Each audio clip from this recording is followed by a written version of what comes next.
I've been held in your hand from the moment that I wake up until I lay my head. I will sing of the goodness of God. So all my life you have been faithful, and all my life you have been so good. With every breath that I am able, oh, I'm gonna sing of the goodness of God.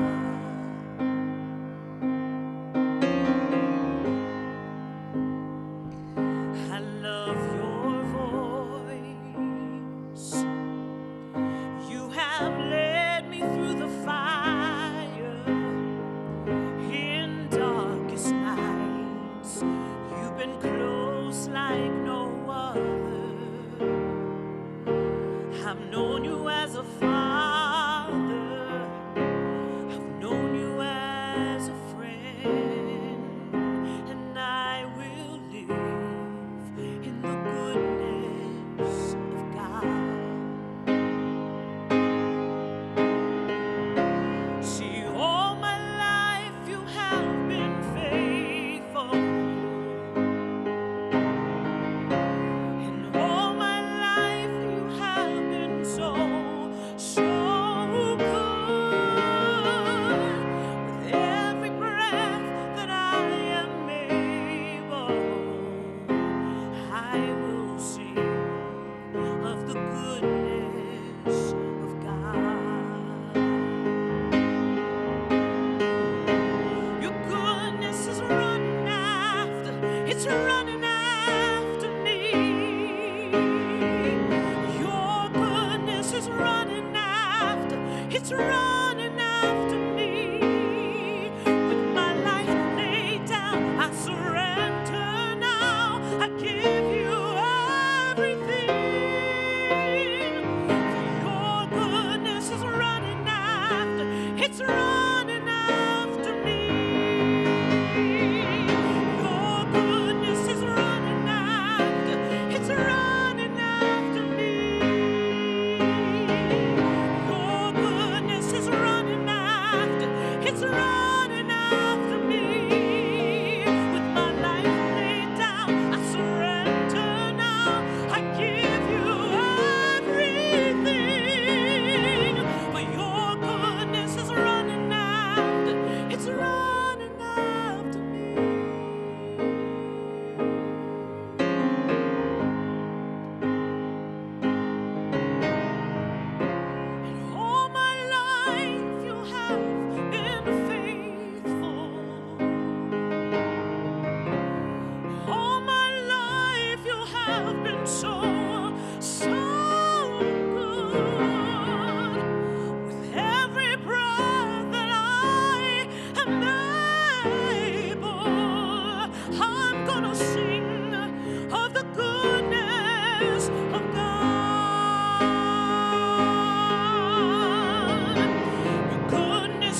of God.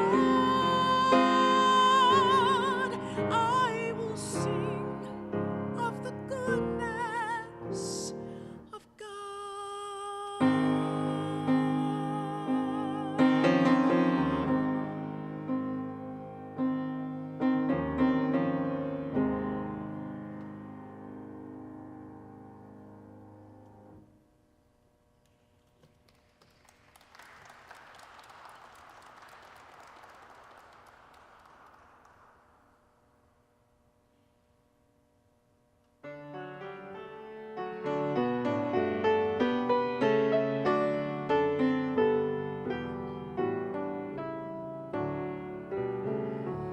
He's got the whole world in his hand. He's got the whole world in his hand. He's got the whole world in his hand. He's got the whole world in his hand.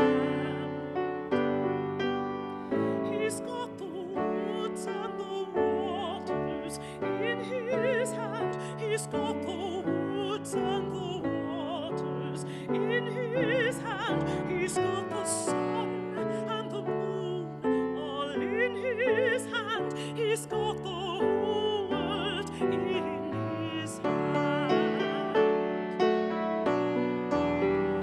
He's got the birds and the bees right in his hand. He's got the birds and the bees right in his hand. He's got the beast of the field all in his hand. He's got the whole world in his hand.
keep so busy praising my Jesus. Keep so busy praising my Jesus. I keep so busy praising my Jesus. I ain't got time to die. 'Cause when I'm feeding the poor, I'm praising my Jesus. Feeding the poor, I'm praising my Jesus. Feeding the poor, I'm praising my Jesus. I ain't got time to die. 'Cause it takes all of my time to praise my Jesus. All of my time to praise my Lord. If I don't praise Him, the rock's gonna cry out, glory and honor, glory and honor. I ain't got time to die.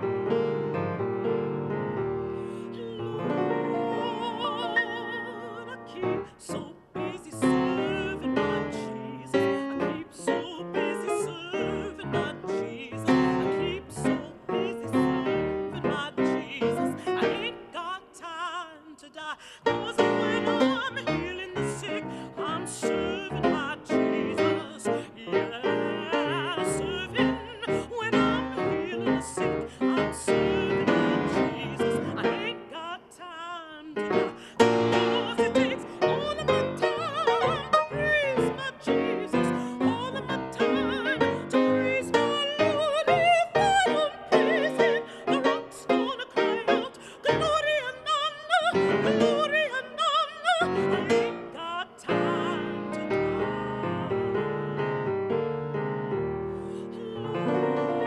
Lord, I keep so busy working for the kingdom. Keep so busy working for the kingdom. Keep so busy working for the kingdom. I ain't got time to die. 'Cause when I'm giving my whole life, working for the kingdom, yeah, working. When I'm giving my all, Lord, I ain't got time. 'Cause it takes all of my time to praise my Jesus. All of my time to praise my Lord. If I don't praise Him, the rock's gonna cry out, glory and honor, glory and honor. I ain't got time to die. So won't you get out of my way? Let me praise my Jesus. Get out of my way. If I don't praise Him, the rock's gonna cry out, glory and honor, glory and honor. Lord, I ain't got time to die.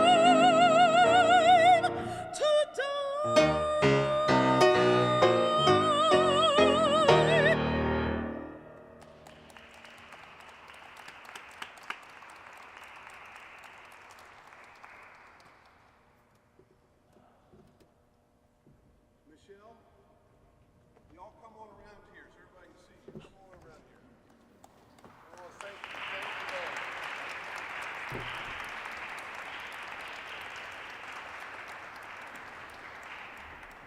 Everybody at home got a bird's eye view, but all of us are just watching on the monitors. Thank you both so very much.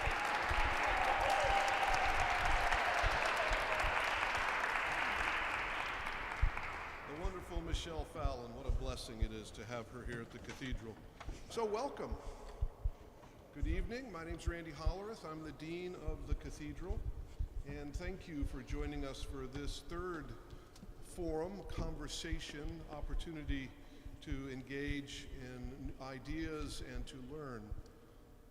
For those of you who aren't aware of the history, in 2017, the cathedral took down two Confederate windows, or windows that were extolling two Confederate generals, Robert E. Lee and Stonewall Jackson.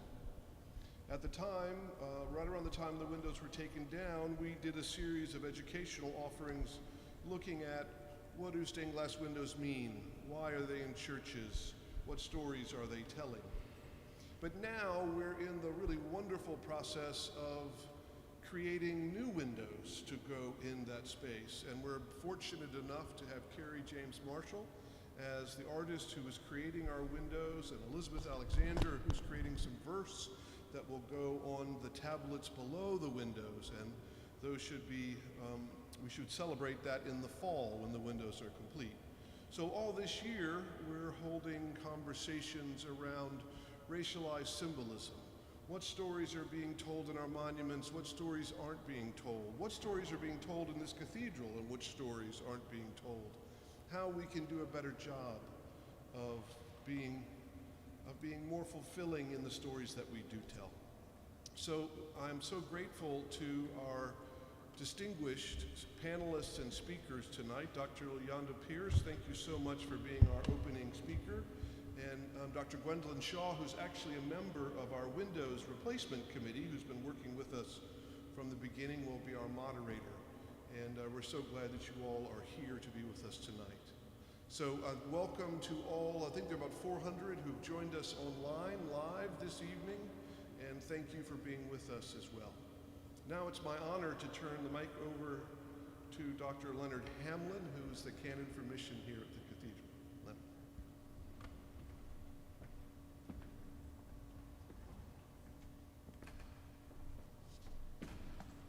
Again, joining the Dean of the Cathedral, I'm Leonard Hamlin, Canon Missioner of the Washington National Cathedral.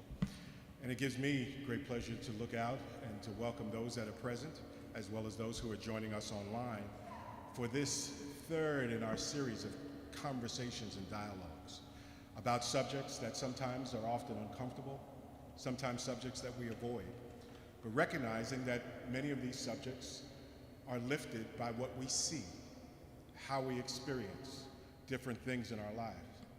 Symbols play a great role in all of our lives.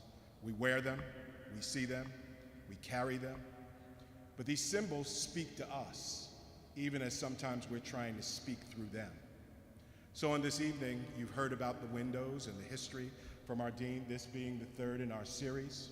I encourage those who have not had the opportunity and those who will visit us, who are watching online, to stop by so that you may see the space where the old windows have certainly been removed and the new windows will be installed. That we encourage you to have conversations. And on this evening, we're blessed and excited to have these voices that will lead us in conversation and share in conversation on tonight. And as they exchange and lift ideas, hopefully it will encourage you to think beyond where we are in this moment. This is our story, stories to tell, stories that have been told. But let me remind each of us, stories that need to be told. And so on this evening, we will begin this evening with opening remarks by Dean Yolanda Pierce. She is Dean from Howard University School of Divinity, and thankful that on this evening she will be leading us in this conversation by presenting and really setting the stage and the atmosphere. She is a writer, a scholar, and a womanist theologian. On this evening as well, we will be led in conversation by our moderator, Dr. Gwendolyn Du Bois Shaw. She is the class of 1940 bicentennial term associate professor in the Department of History of Art at the University of Pennsylvania. Dr. Shaw is also a member of the Cathedral's Window Replacement Committee, which you've heard from our dean, and a noted historian as well as curator. To round out really those participating in our conversation, we're grateful to have Professor Sarah Barringer Gordon, and she is the Arlin M. Adams Professor of Law and Professor of History at the University of Pennsylvania. And Professor Gordon's work has focused on the law of church and state. And we're blessed on this evening, and I'm thankful to welcome the Honorable Suzan Johnson Cook, who is the former Ambassador at Large for International Religious Freedom. Ambassador Sujay, as she is affectionately known, here has represented the United States in dozens of countries and diplomatic engagements. And so on this evening, as we begin this conversation, we'd like to invite as well as welcome Dr. Pierce to come and lead us on this evening.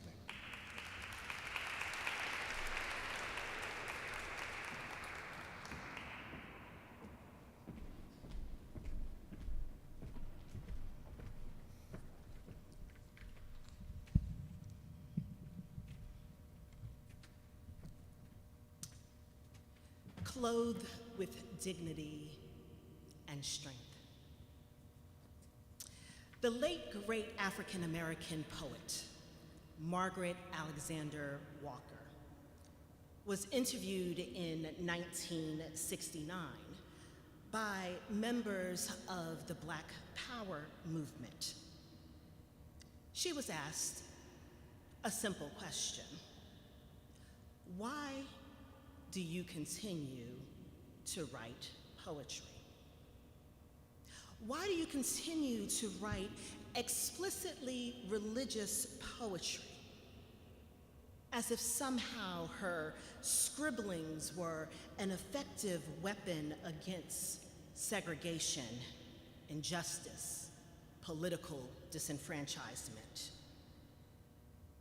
The mood of the interview was antagonistic. The mood of the entire nation was antagonistic.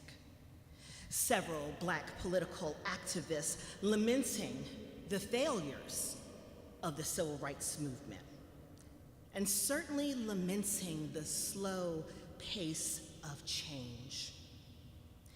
Margaret Walker's response to the person asking her the question about why are you writing about poetry? Why are you writing about faith? Why are you writing about God while cities are burning? Her answer: my words, these words, this faith, this God, clothe me in strength and dignity.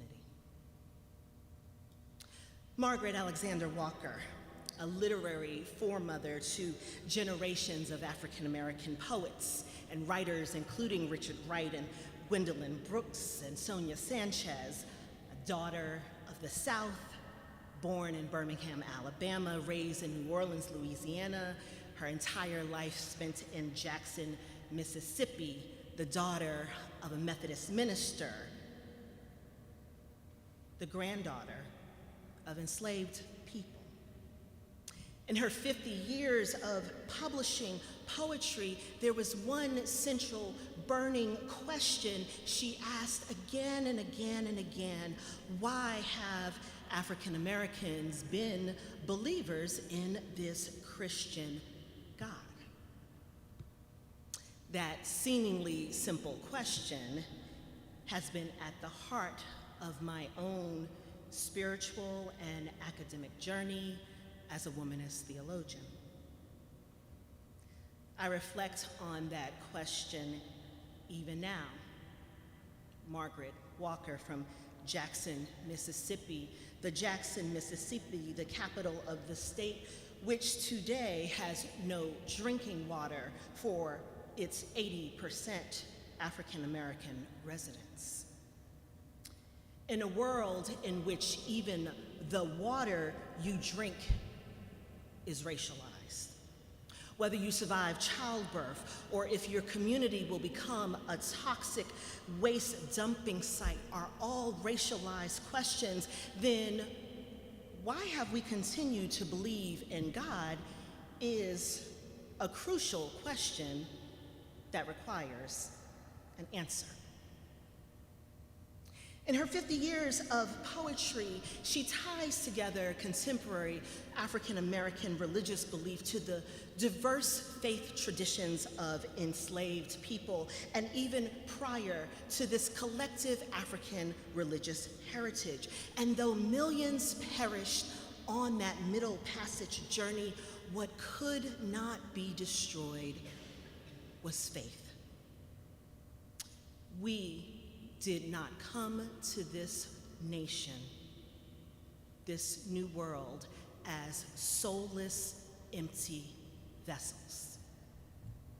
In our stories and in our songs and our memories, we celebrated a faith that refused to perish despite the watery grave it had to travail. It was a faith misunderstood and devalued by our captors, who did not understand who we worshiped or why we even worshiped. Walker, in her poetry, uses words of promise, the gospel that promised to clothe the naked, feed the hungry, minister to the sick, provide for the least of these. My ancestors held on to these promises. What wonderful words to hear, the promise of a land where suffering was no more. We did not just believe in the faith of this new land. We did not meet God on these shores. We had always known God. What happened on these shores is that we radically transformed what we encountered. We claimed the Israelites as in the promised land as our own. We made Abraham and Sarah, as well as Ishmael and Hagar, our kinfolks. We radically imagined a new Jerusalem, because the existence of a new Jerusalem is only possible by believing that God cares enough to restore God's people. But even in these promises, we could not shake the hypocrisy. The hypocrisy at the very center of this faith. How could one be free, and free indeed, if one was still property? We have been believers in the words of a faith, even in the words of Scripture, that have often contradicted the reality of our material conditions: the lyncher's rope, the slaveholder's whip, the bayonet, the policeman's dog, sought to destroy belief. This radical possibility of a new Jerusalem tested again and again. What does it mean to believe when, having built a nation with our hands, with our blood and our sweat and our tears, having built the foundation of institutions we could not attend, having laid the cornerstone of churches in which we could not worship, having created bricks for houses in which we could only be servants, this belief has been tested again and again. So I am struck by the question put to the poet Margaret Walker: why do you continue to believe and to write about God while cities burn? And her answer, that there's something about faith and these words and these poems that clothe us in strength and dignity. Because given the time in which she lived, the place in which she lived, and all that she had accomplished, and all the history to which she had been witness, I could only imagine she knew a little something about dignity and the importance of dignity. As a writer, I think she was deliberate with her choice of words. Dignity, human value, self-respect, inherent worth, regard, esteem, a dignity that you have that the world didn't give you. And despite its best attempts, the world cannot take away. I mean, I wonder if Margaret Walker in 1969 wondered, what did it mean for those 80% of Black women who, up until the middle of the 20th century, were limited to domestic service as employment, who worked in someone else's kitchen from Monday through Saturday? What did it mean when they sat on the front pew on Sunday morning in their hats and someone called them sister and mother and spoke words of strength and dignity to them. I wonder if Margaret Walker thought about what it meant for Black men in the 1930s and the 1940s to attempt to vote, but be turned away because they could not pay the poll tax or because their grandfathers who were enslaved could not vote. The same men who went to church on Sunday and served as ushers and deacons and elders, and who heard words that clothed them in dignity. I wonder today, myself, what it means for a young mother in Philadelphia or DC or Chicago, surrounded by gun violence, sometimes literal prisoners in her home, bars on windows, to find a place of dignity. It's a question many of us asked ourselves in 2005. The inhumanity of watching dead bodies floating in the receding waters of Hurricane Katrina, the richest nation in the world with the strongest military force in the world, wondering when will this nation treat us with dignity? But there is a place that many African Americans have found, a home, a church, a sanctuary in which they have been clothed in dignity and strength, in which they have been addressed with honorifics, in which they have been called sister and brother and mother, in which they have been tied to a community and reminded of their humanity and restored to their dignity week after week and Sunday after Sunday in a world that attempted to call them everything but a child of God. A place in which they found the strength to run on and see what the end is going to be. And here, finally, I think about the words of someone like Dr. Martin Luther King Jr., who did something other than have a dream.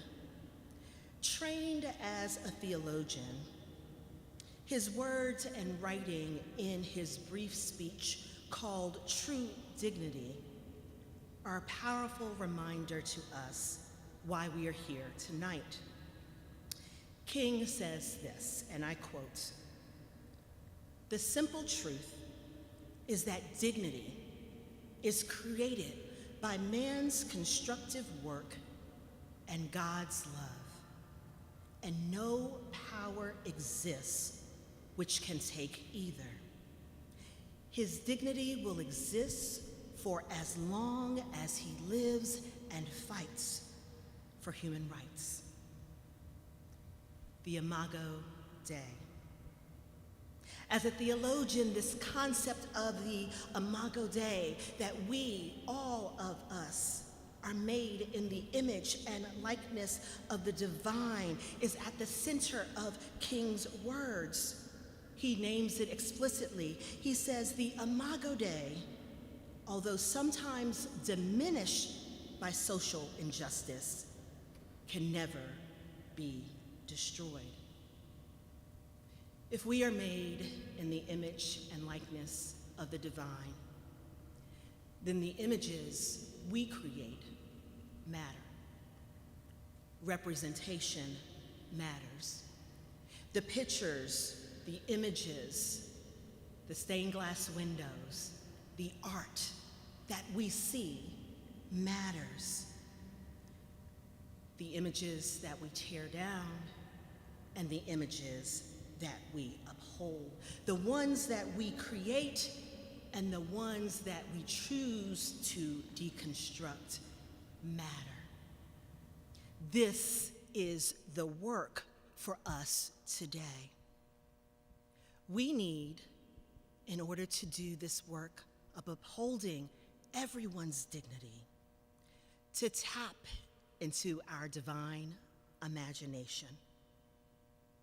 Our artists, our writers, our thinkers, our poets, our glassmakers, our preachers, our sculptors, our dancers, our teachers, we need all of you, all of us, to radically do what my ancestors did, which was to envision a world that had not yet come to be, a world of dignity for all made in God's image, a world that was the substance of things hoped for, the evidence of things not seen. And so in her simple response to a very complicated question, Margaret Walker reminds us that the work of clothing oneself and each other in strength and dignity, it is divine work in which the divine spark in each of us is affirmed, and the images we create and uphold tell us about who we are to one another and who we are in the imagination of God. Thank you.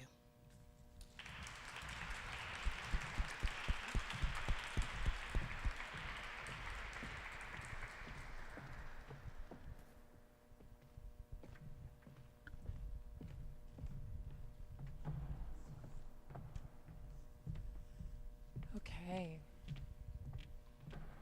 Is this on? Can you hear me? It's on? Okay, great. Thanks.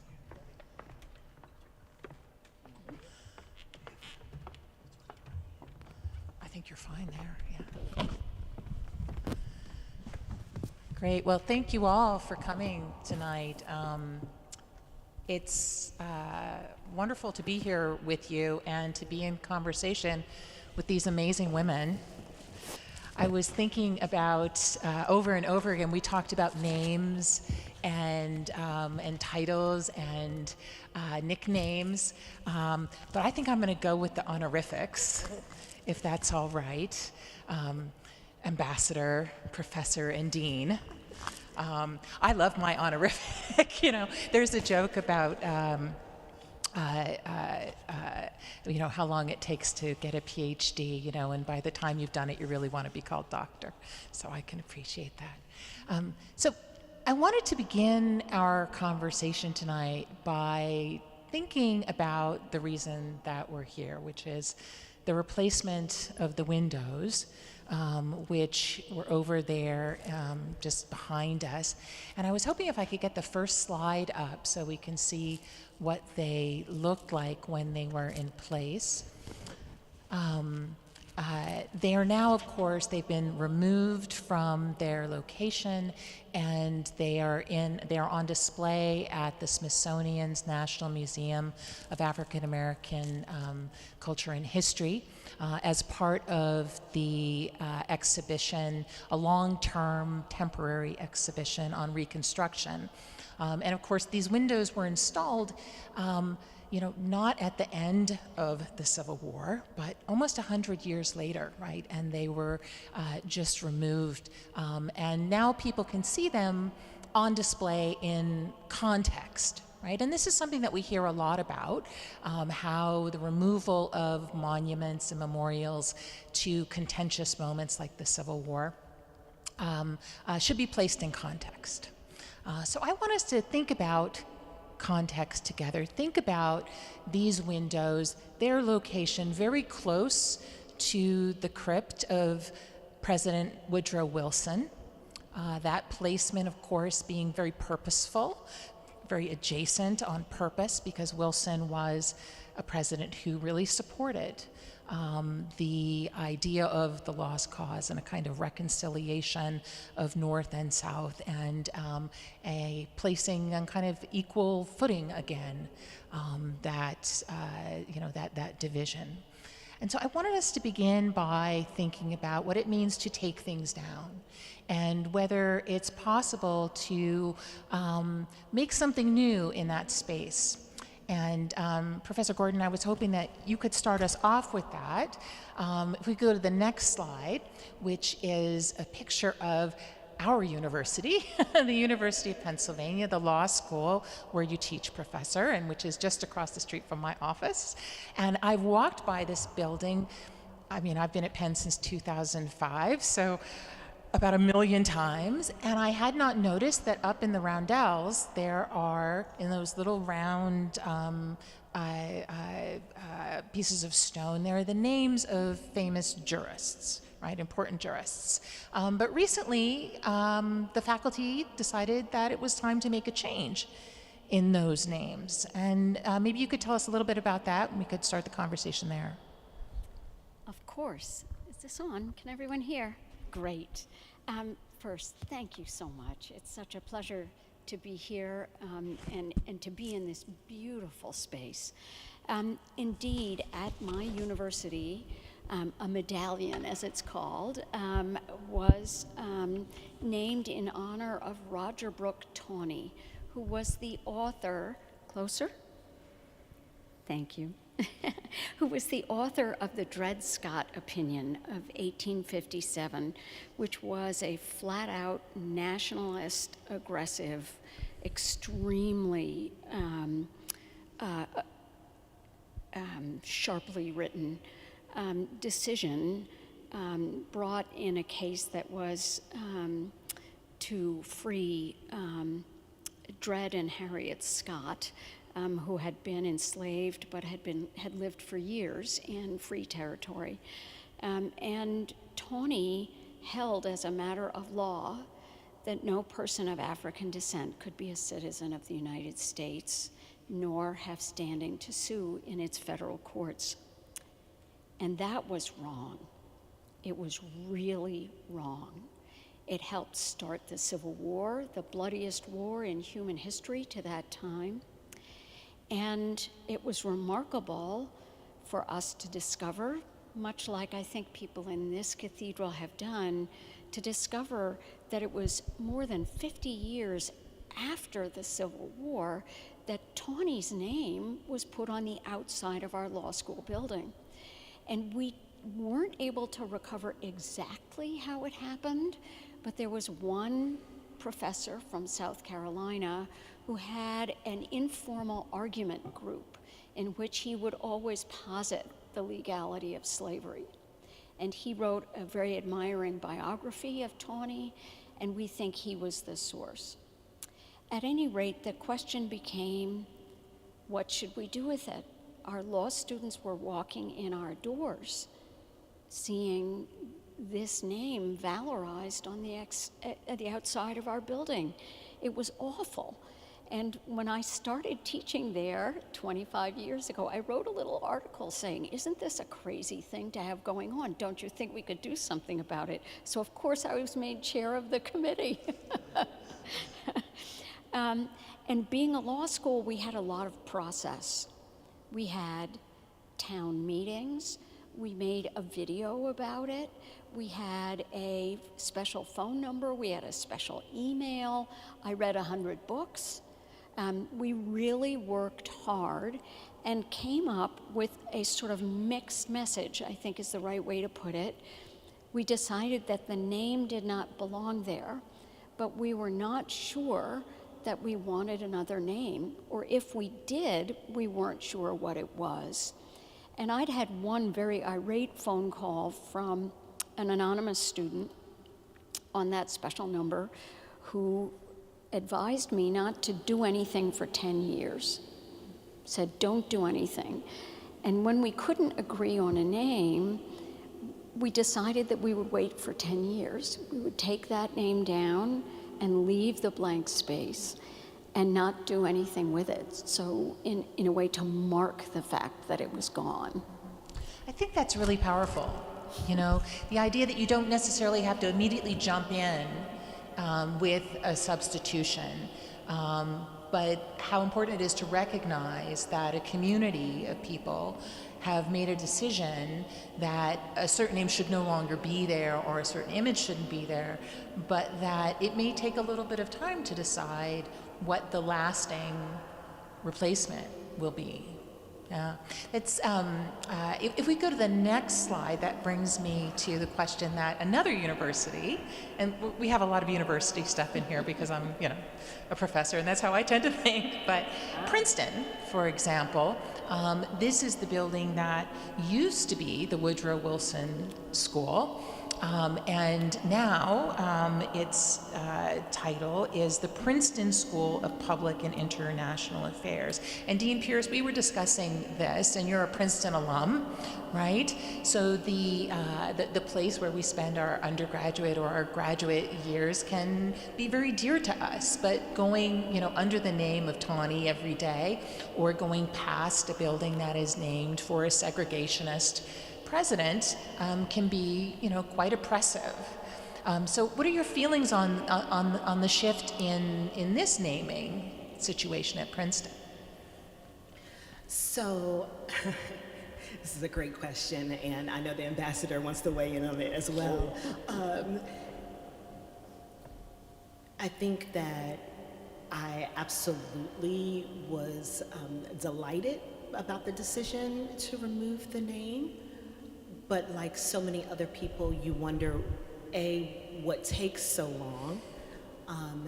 And you also do a little digging, and you often find out that the people or the symbol that is being honored is often being honored many years and many decades after the event or the person's death, right?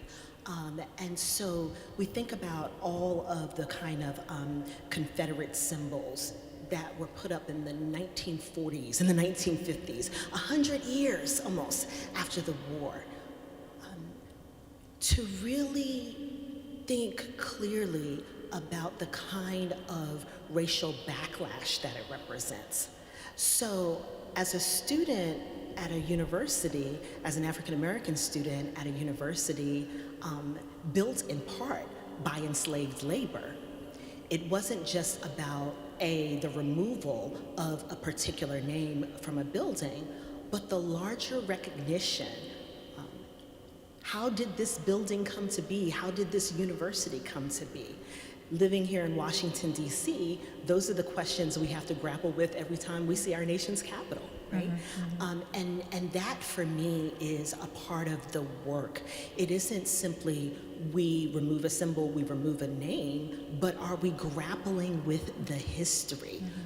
What does it mean for institutions like Brown or Princeton or Harvard or Emory to really take stock of the men and women who built the buildings, who for 150 or so years weren't able to attend?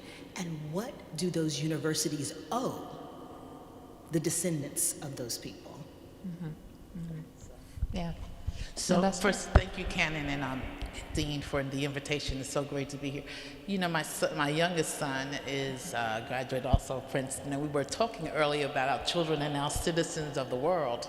And so as they enter these Ivy League schools, they're excited, but it's a point of enlightenment when they find out why they're there, but also what are the buildings that are surrounding them, and they find out that the descendants of enslaved people have built this, and that they now are the carriers of the history and also the future. It becomes very important. So we talked a lot. It raised a lot of questions when the building was changed, because it allowed us to talk about our grandparents and their grandparents and great-grandparents who were in the Deep South and who had to live around Confederate symbols all the time, to allow us to talk about, as children, as we would drive down to North Carolina, we could not fly then, that we had Confederate symbols which allowed us to know that we were on the right side of the tracks or the wrong side of the tracks, and that's how so many of our relatives had to grow up. So it raised some questions in terms of enlightenment. And once you find out what the history was, then what do you do with it going forward? That you must make a difference, and you must not be in oppressive situations when you have the choice to. So as they came to church, as a mother who has as a pastor, You don't sit in the midst of stained glass windows that oppress you when we're talking about freedom. And so it allows them to make the choices for their lives that going forward, it will never be the same as long as they have the information. There's a poet, sister poet, Carol Etzler, who said, "Sometimes I wish my eyes hadn't been opened, but now that they have, I'm determined to see the God's people and I will be the people God created us to be." And it goes with Martin Luther King's human dignity statement that we're not going to ever be the same because now we have the information that takes us forward.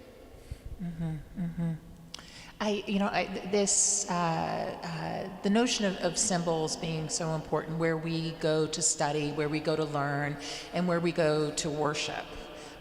And how important it is when you're in a reflective state. I always hope my students are reflecting on what I'm saying. I hope they're reflecting on what they're reading.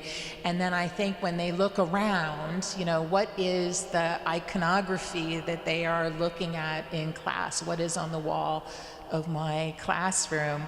I actually did that the other day.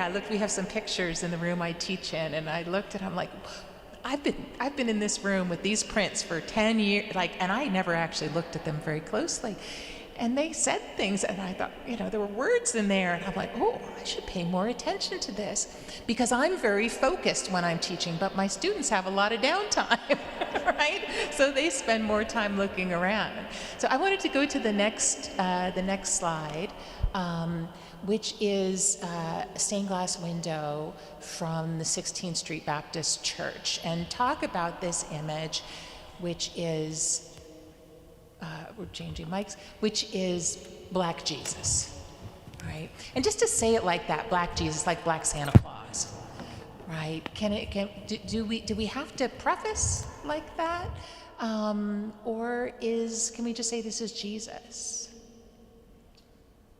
Thoughts? I hope we can just say it's Jesus. Right?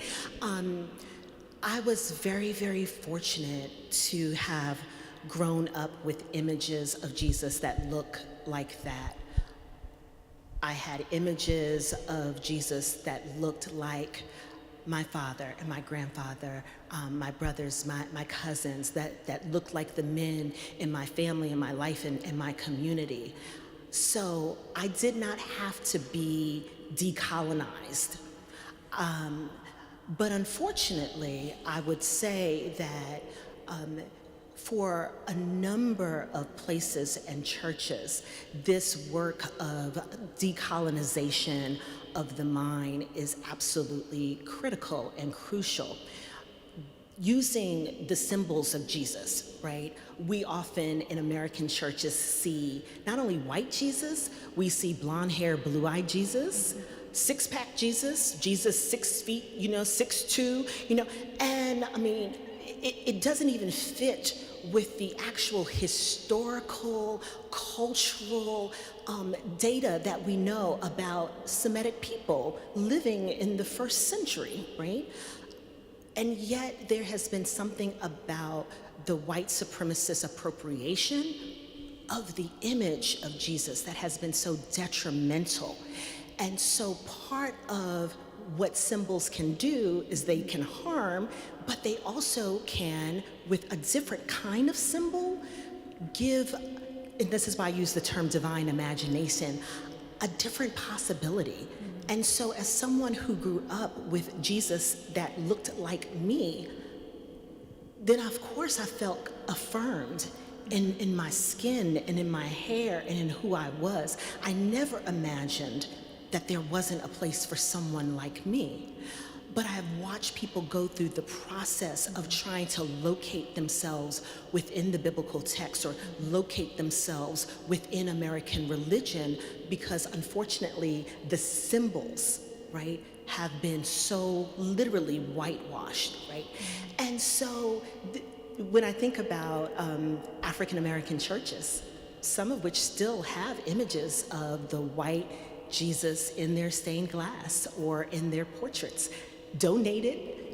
It's a very complicated thing. What do you do when someone has donated it and that family and their descendants are sitting on the second row? So there's some complicated issues to this, but it is about the power of a symbol to be transformative. And so the Black Jesus I encountered actually on Good Times in the 70s, and the Black Jesus that I saw all around me really made it possible to have an imagination that was so open to seeing the image and likeness of God in everyone. And when you don't have that, when you think Jesus is blonde hair and blue eyes and 6'2" with a six-pack and gun-toting, you really have to do some work to shift that in terms of your imagination. It harms us more than we can even really say. Dean Pierce was fortunate to have those images. Most of us were not, many of us were not. And so coming through a Black church that was formed in a white tradition, we saw white Jesuses all the time. It wasn't until I got to seminary and studied with Dr. James Cone and knew there was Black theology and Gutierrez and all the other theologians who were of color, I was like, oh my gosh, I had to be decolonized. And we're still decolonizing a whole lot of folk, but it's the readings and the exposure to new voices that said we have to lift up ourselves. And then Dr. Katie Cannon, who is the architect of womanist theology, is from the Presbyterian Church, and she was my first woman in ministry I met, but it's when she decided to talk about being womanish and to use the terms and the things that are familiar to us that I really began to say, we have been colonized, and it's now time for decolonization. Mm-hmm, mm-hmm. Well, it's like what you said earlier about Imago Dei, right? This idea of being made in the image of God, then certainly can't God look like my image, right? It should go in both directions in a certain degree. Yeah. Can I have the next slide, please? I want us to think here about what kind of power it takes to make a stand and make a change. And here I have some windows from Yale University, from what was previously called Calhoun College, John C. Calhoun. Over the image on the left were stained glass windows that were installed in that college, which venerated Calhoun, who was an enslaver, and this college had in the 2010s, the students at the college at Yale had been interested in changing these windows, and one of the windows had actually been altered. There was a window that had Calhoun standing there with an enslaved person beneath him, and part of that window was changed.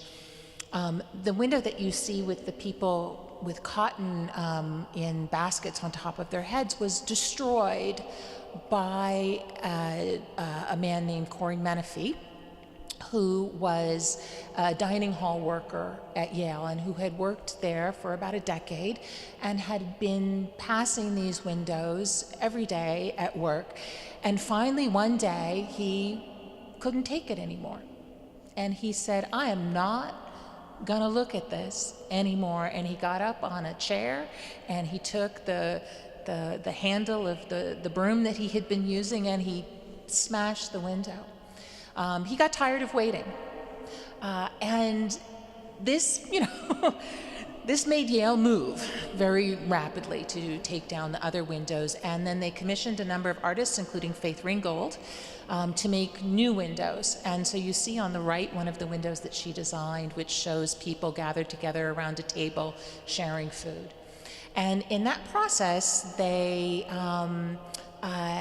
students at the college and the administrators wanted to present images that were about community values, right? Rather than putting another name and venerating another individual, choosing community values and things that were important to the students who were there. So Professor Gordon, I was hoping maybe you could comment on this, in what kind of a process it takes, right? The name of Tawny was up on the wall and it got erased from the medallion. Was there a sense in that situation that if it wasn't taken down, something could happen? There'd been no threats of any violence at all. There was not a concern at that level. The concern was that we had a jurist who had abused the law and abused American history, memorialized on the wall of the building. And to me, getting the history right is the most important and first step. We have to tell the truth. We have to call a myth and get rid of it. Rather than just saying it's harmful, we need to put together the information that will undo it. That's a real important step to take. So to respond to it directly, to do more work than they did, to figure out what really happened, and to be truthful, to face up to it, and to celebrate what we can learn, but also recognize that we cannot alleviate the suffering of the past. It is our duty to think about the suffering of the future and look forward in that way, so that in some ways we can think historically with more analytical rigor, in part because there is no duty to change the past. If you're honest about it, the duty is to recognize what happened, respect it, and build something that won't let it happen again. This, this issue of, how to build, right? And what images are no longer acceptable, what images, well, when I say no longer, have never been perhaps acceptable, but now are up for conversation and are up for debate. I think sometimes we're surprised by images that we've become very accustomed to and we almost don't see. I think this is one of the issues with public sculpture, that a lot of people get so used to public sculpture they walk past it and they don't even see. I used to be a professor at Harvard, and there was this statue right in the middle of Harvard Square on a traffic island, and I asked my students, I said, do you know who that statue is? And they're like, I think his name is Summer. And it was actually Sumner, it was Charles Sumner. And they had walked past it so many times, but they hadn't really, seen it.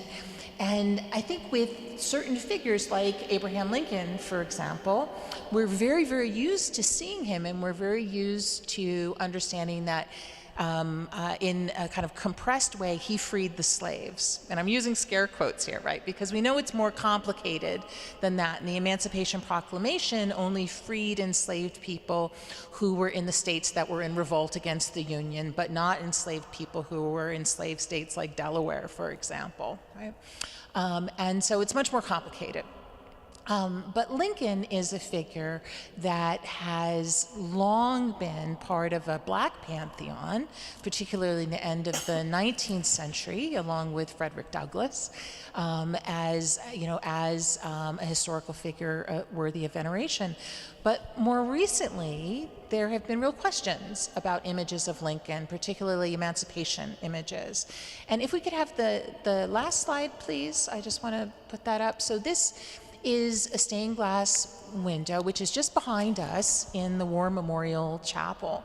And it shows Lincoln with his arms outstretched, he's standing, and beneath him are a group of enslaved people who are now becoming formerly enslaved, right, who are becoming freed. And you see the words emancipation up in the glass above him.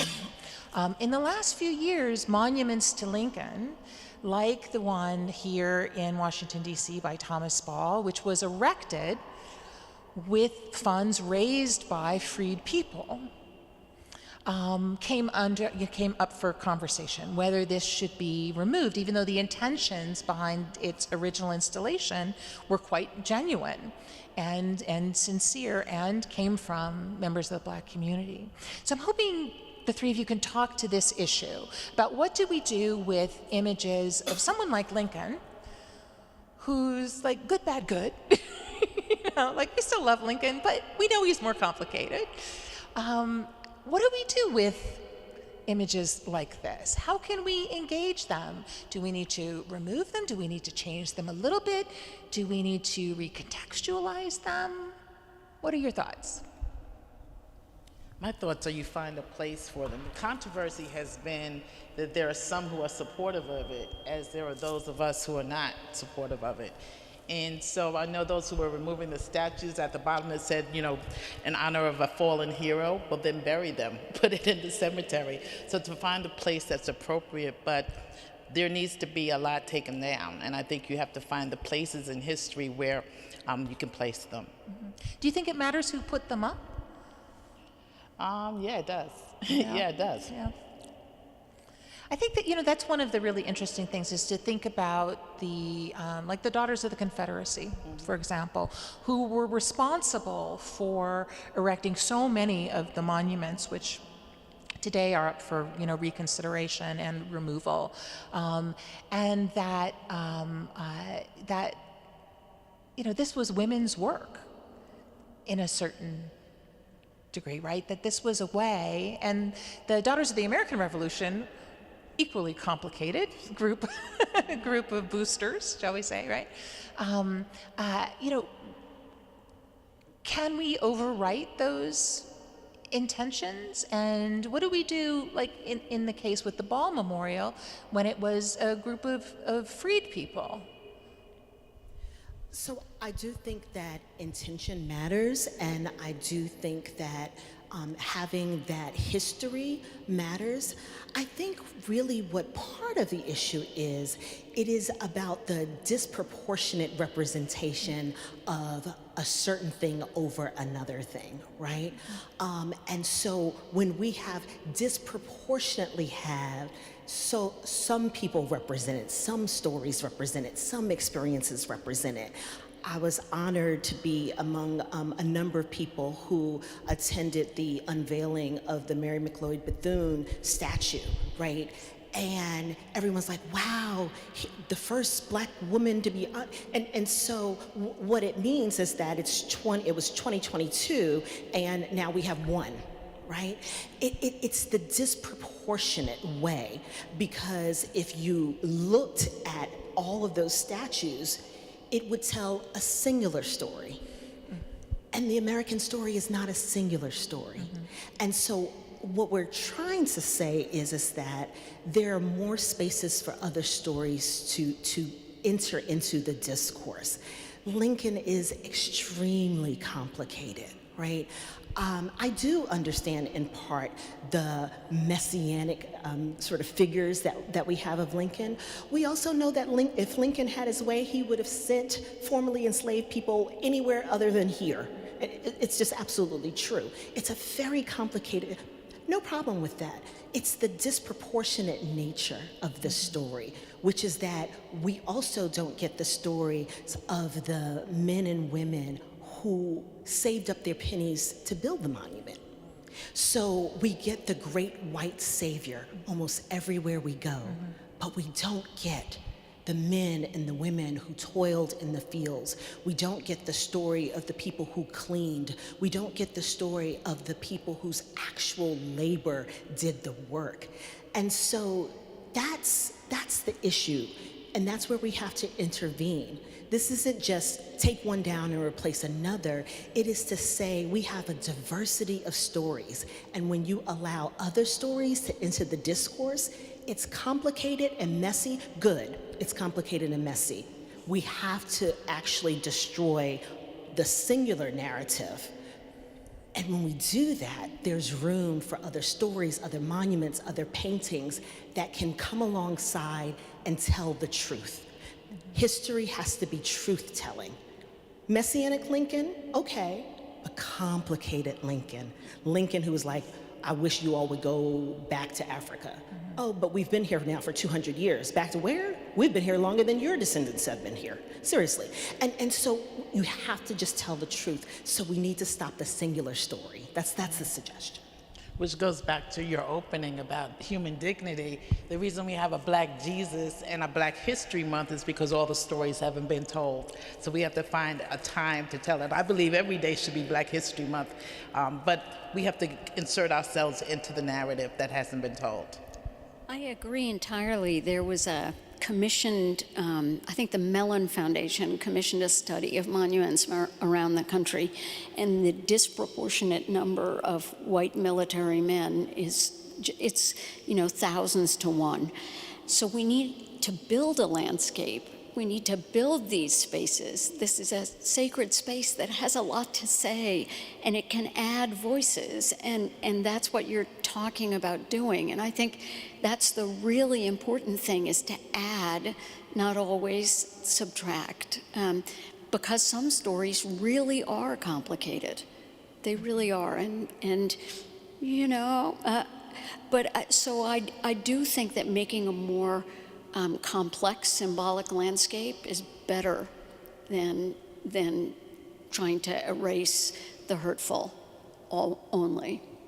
So I was a pastor in New York City for 30 years, and one of the services was a lunchtime service in the old John Street United Methodist Church. And we packed thousands at lunchtime into the service, but it was also in the balcony where African Americans weren't allowed to worship downstairs.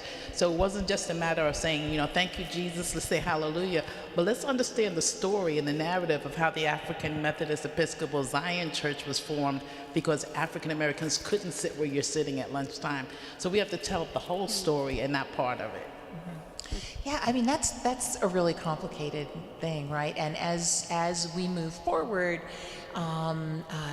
we have the opportunity to re-examine how we make our monuments, right? How we make memorials, how we remember individuals, but also think about what community remembrance looks like. And I think technology presents a lot of great possibilities. But at the same time, I don't think that is the Band-Aid that we can put on everything, because, should we have those QR codes in front of a monument so that people can, listen to, the history and, or go to a website or whatever? I think there should be ways that we can communicate those stories that are accessible and that will endure, right? Because if we rely too much on technology like instantly obsolesces, and then we're back where we started. So in some ways the most enduring things are that which is written in stone or placed high up in the stained glass. And so really thinking about how to engage those is super important, right? It's super important in all of these institutions. We just have a couple minutes left, and then I want to go to questions from the audience online and those of you who are here with us in person. But I wanted to know if you all have thoughts about how one can bring those voices in visually. As an art historian, I'm always curious, because I see some of my colleagues at Penn. We have something called the Monuments Lab, which is a group of people who have been thinking about how to, move monumental architecture and art forward in different ways. And one of the things that they did recently in Philadelphia, when a mural was taken down that celebrated a former mayor who was quite oppressive and awful, was to project onto that wall pictures of people in the community going about their daily life and how they had reclaimed this space. And they called that piece Cleanse. And it was a way to clear literally the space of the bad energy that had been there before. And I thought that was great, but it was very temporary. It was one night, it was a performance, it was something that happened. Similar things happened on Monument Avenue, for example, in Richmond. After the Robert E. Lee statue was removed at the base of the sculpture, the community came together and had barbecues and projected onto the base of that monument, which was then ultimately removed. So what do you think are the strategies that we can take to celebrate community values, or maybe individuals in the community too, that will be legible and lasting? This is a tough one. It may not be fair, but I'm curious. Well, I was at Alfred Street Baptist Church a few weeks ago, and there are no symbols at all, but there's like a kente cloth background that says, culturally, we are African people, people of African descent. And I was at a church in Cambridge years ago, St. Paul AME Church, where there was a mural of a street scene, guys on the corner, and it was very controversial, but it's called reframing, because the pastor was like, we don't see sheep and shepherds, which, you know, but we see these corner scenes, and I think you have to reframe some of the whether it's symbology or just what it looks like to make sure we culturally connect. I think that's a really interesting idea, something like kente cloth, which has come to represent diasporic connections and legacies. I think that's really interesting. Right. The other thing I would say is that it really helps to get new art on the walls. And even move it around. Get the point to where people can look at things well, I know you told me they went right past Charles Sumner, which is too bad because he was amazing. But to look at things in a different light because it's not exactly where it was last time. Well, I think, that's really interesting, this idea of change. We often think that, monuments, because they were placed there, they should be there forever. But historically speaking, right, most of the monuments that the ancient Greeks and Romans put up are gone. They were melted down, they were repurposed. And the idea that even though things are in your space right now doesn't mean they have to always be there, and that they can change. And as communities change, those symbols and images can evolve and move along with them. Right, and you can even project them, say. But be very careful about projecting onto anyone else's property. I'm just speaking as a lawyer here. Be very careful. That's not legal? Well, the law is moving very quickly. Yeah. But remember all those signs, emoluments welcome here on Trump International Hotel. There are some suits about this, and you should be careful. Okay, noted. So I will stir the pot and press the envelope and say something I think maybe more controversial. I was at an institution that, like many academic institutions, for its first 150, 200 years, had been a single-sex institution and became co-ed in the 1960s or around about the time that many of these colleges and universities went co-ed. There was an endowed lectureship. And so for the first 150 years of that school's history, that endowed lectureship was a male speaker because it was a male school and they invited male speakers.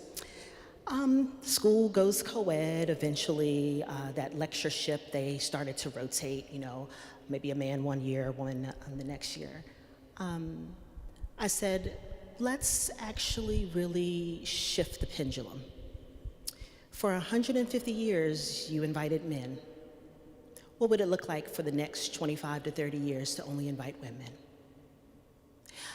I say that to simply say, what if for the next 5, 10, 15, 20 years, some people are silent and listen and allow other people's space to create art or monuments, to speak, to build, to sculpt, to do whatever it is, so that their story becomes a part of this multiplicity of stories. It means that some people will have to yield their power, their voice, and their privilege, and be quiet, and let others have an opportunity who have been denied an opportunity. And so, stirring the pot, my answer is sit down, be quiet, be humble, let someone else have a turn. It's okay. The ancient Greeks managed to take marble and sculpture, and they repurposed it. They used it again, tore it down, did something else with it. And somehow, art survived, monuments survived. So what if just we really shift, right? What if we give a stage, a platform, space to those who've been denied it, and elevate it, And not just for an occasion, for a season, for a month, maybe a decade, maybe two. What shifts when someone yields their power? That's a big ask. I like it. That's I serve quite a big challenge. God, so big ass, I serve a big God. Throw down the gauntlet. I like that. So on that note, we will let the people speak. And we'll take our first question, which I have here. So the question is, the DC LDS, the Mormon Temple, recently underwent an expansive series of renovations, including the installation of more racially diverse artwork. Yet there was little discussion of why this decision was made and why it matters. So are religious institutions obligated to have these discussions? If so, what systemic reconciliation do we hope to result beyond conversations?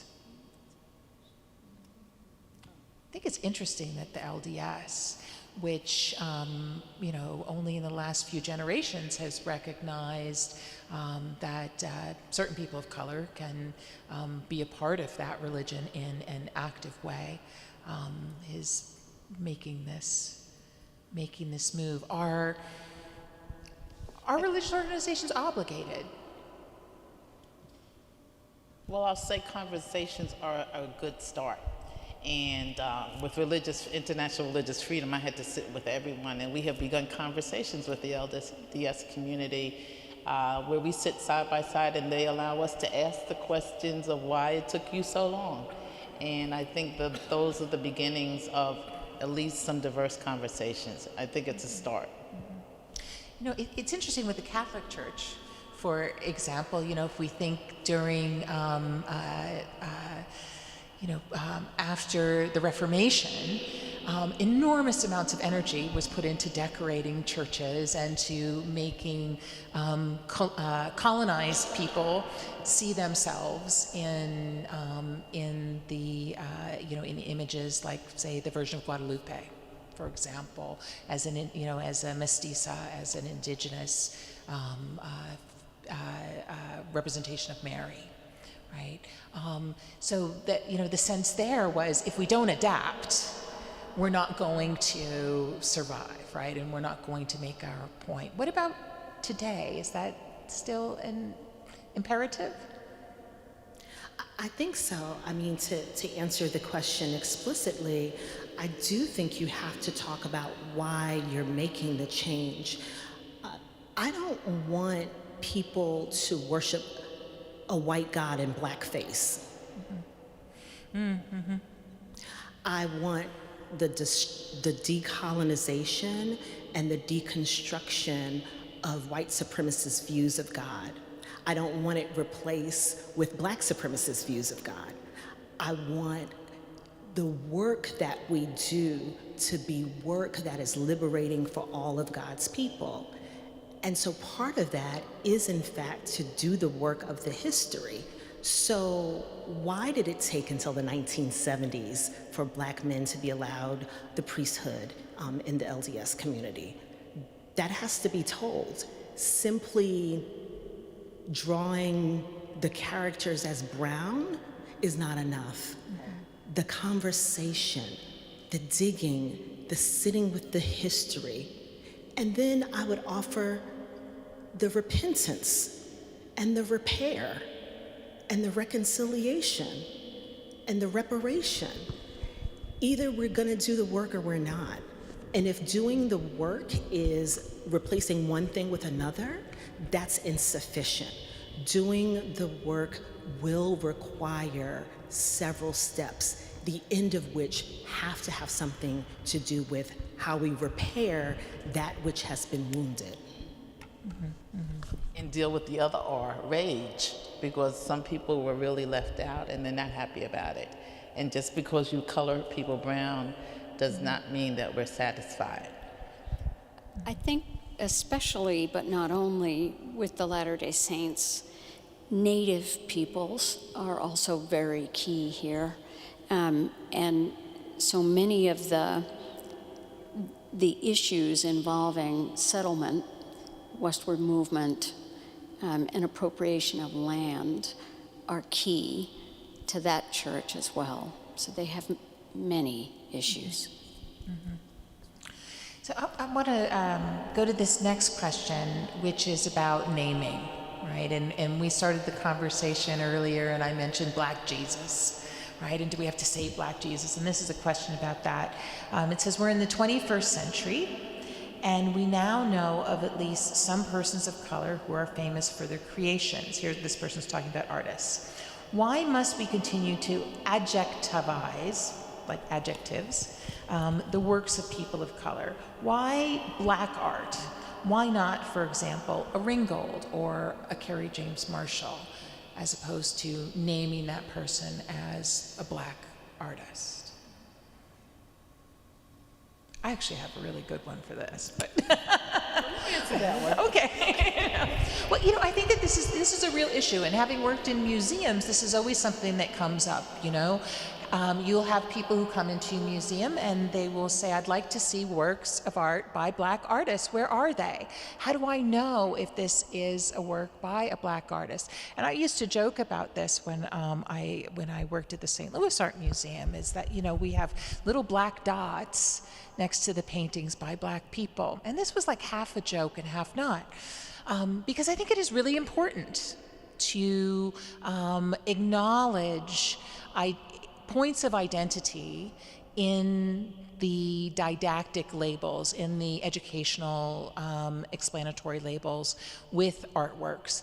But I think it's important that we do it on multiple points. So I think it's important to recognize race, and not just racial difference, not just saying that this person was Black, but if we're going to say that, I think then we should also say that this person is white, or this person is a woman, or this person is trans, or this person, was born in this place and they went to that place.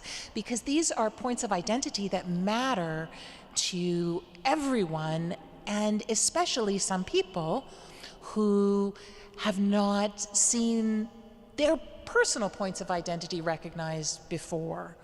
And so with museums, I think this is really important when art is displayed.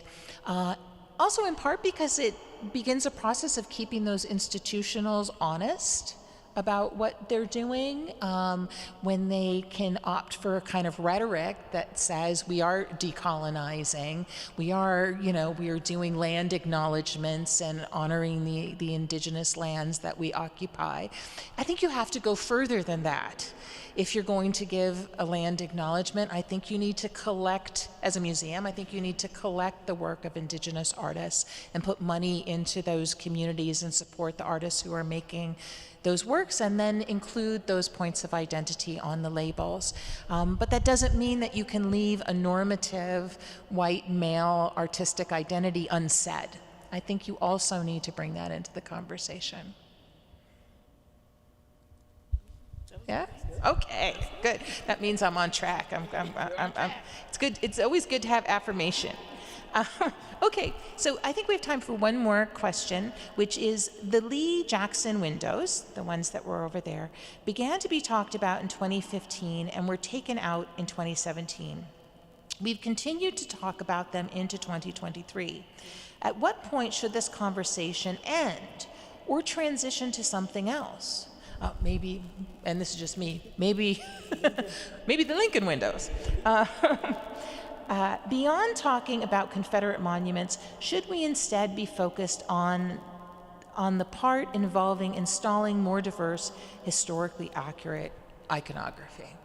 So when to shift, when to stop talking about taking things out and start talking about putting things in? We're past that. We need to put in right now, all over the place. Yep, I agree. I agree with that comment. Thank you, questioner. I think it's both and, because you'll always have the comment or the question, why did you take it out? And I think that it's fine to have a record. It's fine to have the conversation and allow people to participate in that and to feel heard about that. And you can do that at the same time that you're bringing in These two things are not mutually exclusive to one another, but they create what I'm calling the messiness that is necessary to live in a community with one another. I talked about how in some African American churches, the removal of stained glass windows, it's a very complicated thing. It's not because people don't understand fundamentally that they don't want this particular representation of white Jesus, but they are dealing with generations of a family that may have donated the money. They are dealing with what it means to be a member. They're dealing with a number of issues that make it a very complicated thing. So have the conversation, even as you are moving forward. One of the reasons why I think it's important is because we don't want the hard part. It's very easy if someone had just come in here in the dead of night and just installed something new. Oh, great, beautiful, wonderful. The hard part is to say, there are people who for generations were wounded. There have been people who have been harmed. There were people who were living in Richmond who every single day drove along a street and they saw representations of people who had enslaved their ancestors. We are so quick to move away from the wounds and the hurts and the pains and the bruises. I'm ready for the healing, but not if we're not going to take people's wounds and pains seriously. We can't put a Band-Aid on this. So you dig and you do the work, and it's hard and it's messy and it may take time, but we are better off doing this than operating like thieves in the night and making a change without acknowledging the real consequences of our actions. What brought those windows here, why we would like to see them gone, and they are, what it meant for some people when they were here, who's wounded because they're gone. That's a real conversation as well. Doing that really takes seriously that there are humans on the other side of this equation. Yeah, I'll bring another black woman poet into this, Audre Lorde, who said, "Your silence will not protect you," right? Staying silent, not having a conversation is just as difficult, just as painful as having a hard conversation. Yeah. Did you want to? It allows us to re-examine, as you said, reframe, become aware, become advocates. Some people didn't know until the conversation started tonight even. And so it allows us to retrace our history. And if you must retrace, you must replace. That's it. Well, thank you all for tonight. I really appreciated this conversation. Thank you. Thank you So much. I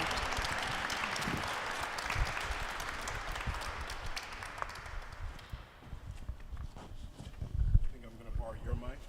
Thank you.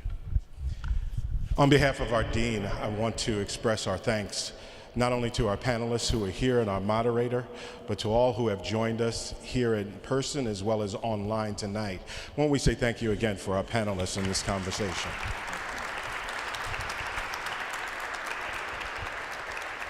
There is a lot of digging left to do. There's a lot of conversations yet to be had. There are certainly a lot of actions that still need to be done. This is just the beginning when we gather together, but we hope that you will take this conversation further into homes, into your communities, into your relationships and friendships, that in all of them we might explore even further the topics that were raised here on this evening. So we're thankful tonight once again for our panelists. I want to say thank you to those who have been working behind the scenes. Certainly Margaret Rawls, who you saw moving around and who is so instrumental in this work and all that gets done. Thank you, Margaret, to our video crew and all that have participated. As well, again, our dean thanked them earlier, but our musicians, as well as our vocalist, Michelle Fallon, and our pianist this evening, we say thank you for being present. So I want to make sure, even on tonight, that as we're thanking all who are present, that once again we appreciate this space where we all gather. We appreciate the conversations and recognize that wherever we are, we can live our lives in a way that our lives will reflect the beauty and of course, the God who has made us in his image. And so on this evening, we say thank you. And so as we close on this evening, won't you join me in a word of prayer? Brothers and sisters, your dreams should not go unnoticed because God knows your dreams. Now dare to dream out loud so that the world may discover what you and God can do. And now may the blessings of God inspire you to release every God-given dream so that others may be inspired to do likewise. To the author of every good and noble dream, we give you all honor, we give you all praise on this day and every day in the future. Amen. Thank you on this evening.